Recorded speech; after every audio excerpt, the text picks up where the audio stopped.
हमें संबोधित करें।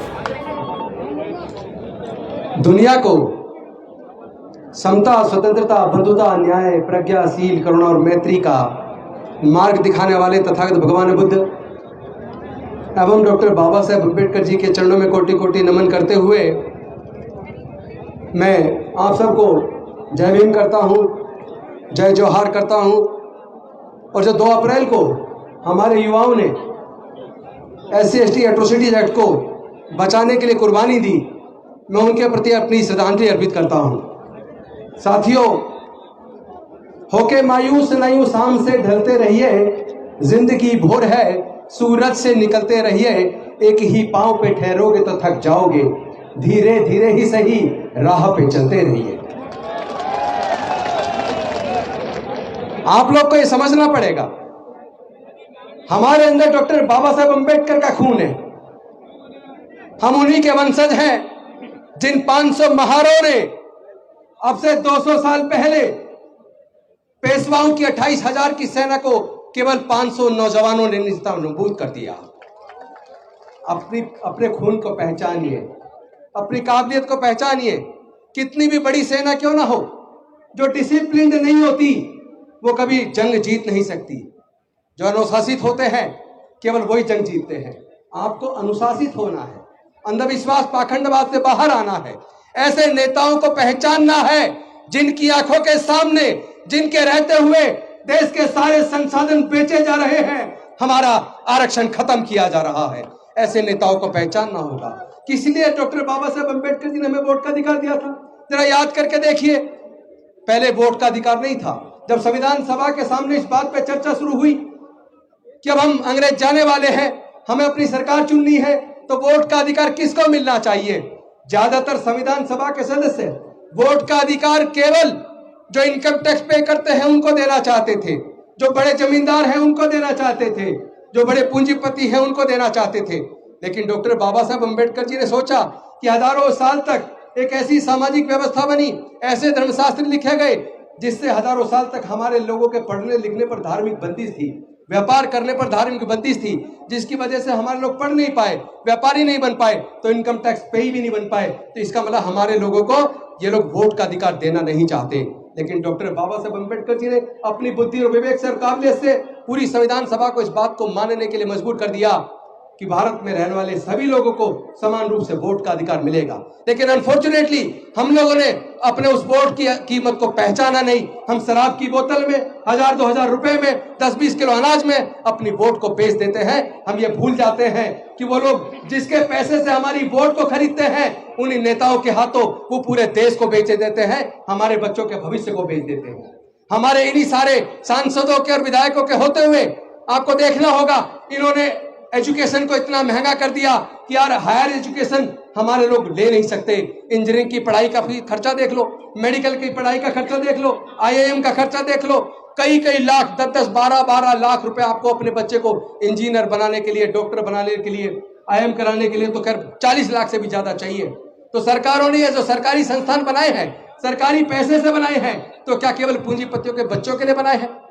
केवल SC/ST OBC माइनॉरिटी तो छोड़ दीजिए, जनरल कैटेगरी के भी क्या 90% लोग 20 लाख रुपया, 15 लाख रुपया अपने बच्चे की इंजीनियरिंग की पढ़ाई का खर्चा उठा सकते हैं क्या? सरकारें जानबूझकर पढ़ाई को महंगा कर रही हैं, क्योंकि हजारों साल तक तो वैसे नहीं पढ़ने दिया, और जैसे पढ़ने का रास्ता डॉक्टर बाबा साहब ने खोला, हमारे लोग जज, engineer, doctor, scientist, collector, professor बनने लगे। उनके पेट में दर्द हो गया, उनके पेट में दर्द हो गया। एक तरफ उन्होंने सरकारी सारे संस्थान बेच दिए, और जो बिक गया वहां रिजर्वेशन खत्म हो गया, यानी हमारी नौकरी के रास्ते ये बंद कर चुके हैं। 4th पे कमीशन में 4th क्लास एम्प्लॉयमेंट को पूरी तरह आउटसोर्स करके ठेके पे दे दिया। ठेकेदार हमारे आदमी का शोषण करता है, उसको पूरे पैसे नहीं देता, और जो भी पूरे पैसे मांगता है उसे नौकरी से निकाल देते हैं। मैं पूछना चाहता हूं, हमारे सांसद और विधायक क्या गूंगे बहरे बन के बैठे रहेंगे? किस लिए आप लोग संसद में आए? डॉक्टर बाबा साहब अम्बेडकर ने आपको संसद विधानसभाओं में इसलिए नहीं भेजा था आप जाके गूंगे भरे बन के बैठ जाओ, आपके समाज का अधिकार लुटता रहे, और आप वहां चुप बैठे रहो। सबको डर लगा रहता है हमारा टिकट कट जाएगा। अगर सब लोग डॉक्टर बाबा साहब अम्बेडकर के रास्ते पर चलेंगे और संसद के अंदर, विधानसभा के अंदर समाज के मुद्दों को उठाएंगे, मजबूती से उठाएंगे, किस किस का टिकट काटेंगे भाई? जो भी जीत के जाए वही बोले, वही लड़े, वही अपनी रिजर्वेशन की लड़ाई हो, चाहे हमारे बहन बेटी की इज्जत की लड़ाई हो, चाहे हमारे युवाओं की लड़ाई हो, हम लोग जब सारे मिलके बोलेंगे तो किसी का टिकट कटने वाला नहीं है। वोट हमारा, राज तुम्हारा। ये कब तक चलेगा भाई? तो आप मानवर कांसीराम साहब कह के गए थे, जिसकी जितनी संख्या भारी उसकी उतनी हिस्सेदारी।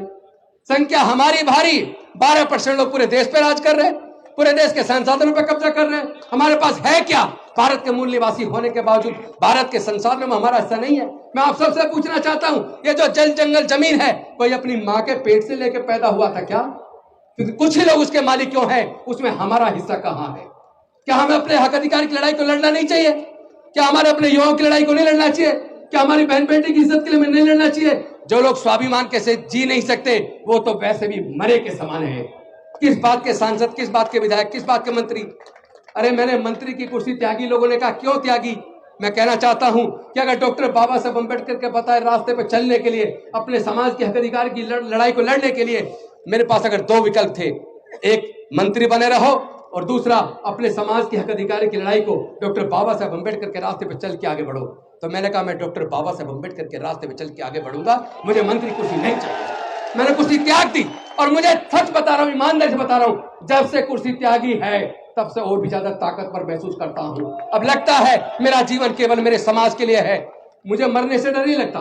और एक और बात, जो सच्चा अम्बेडकरवादी है उसे कोई खरीद नहीं सकता, उसे कोई डरा भी नहीं सकता, और वो मरने से नहीं डरता, उसको समाज की लड़ाई को लड़ना है। मैं कहना चाहता हूं, आप लोग किसी का विरोध मत कीजिए। जो लोग समाज के लिए काम कर रहे हैं, प्रोग्राम कर रहे हैं, आयोजित कर रहे हैं, उनको शुक्रिया कीजिए, बधाई दीजिए, उनका हौसला बढ़ाइए। जो आपके सांसद विधायक संसद और विधानसभा के अंदर आपकी लड़ाई को लड़ते बोलते हैं, उनका हौसला बढ़ाइए। और जो गूंगे बहरे बन के बैठ जाते हैं, उनको हराने का भी संकल्प कर लीजिए। ऐसे विधायकों की जरूरत नहीं है, ऐसे सांसदों की जरूरत नहीं है, ऐसे मंत्रियों की जरूरत नहीं है जो समाज के हक अधिकार की लड़ाई लड़ सके, उनके मुद्दों पर बात ना कर सके। मुझे लगता है मेरा समय कम था, इसलिए मैं अपनी बात को यही रोकता हूं, क्योंकि लड़ाई बहुत लंबी है, लड़ाई लड़ी जाएगी।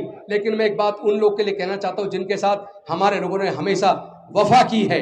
उन लोगों ने क्या किया कि मुझे सिकवा नहीं तेरी बेवफाई का, कि मुझे सिकवा नहीं तेरी बेवफाई का, गिला तो तब हो जो तूने किसी से निभाई हो। अगर इस समाज के लिए, इस अपने बच्चों के हक अधिकार के लिए, चूंकि बच्चों का भविष्य अंधकार में है, दोबारा से गुलामी वापस लौट रही है, शिक्षा छीन चुकी है, नौकरी जा चुकी है, अगर अपने बच्चों के हक अधिकार के लिए अपनी जान गंवानी पड़े तो हम लड़ने के लिए तैयार हैं और मरने के लिए भी तैयार हैं। लेकिन मरेंगे हंसते हुए, लड़ते रहे अपने समाज के लिए। अगर लड़ते हुए मर भी जाए, इससे ज्यादा गौरव का जीवन कोई हो नहीं सकता। बहुत बहुत धन्यवाद।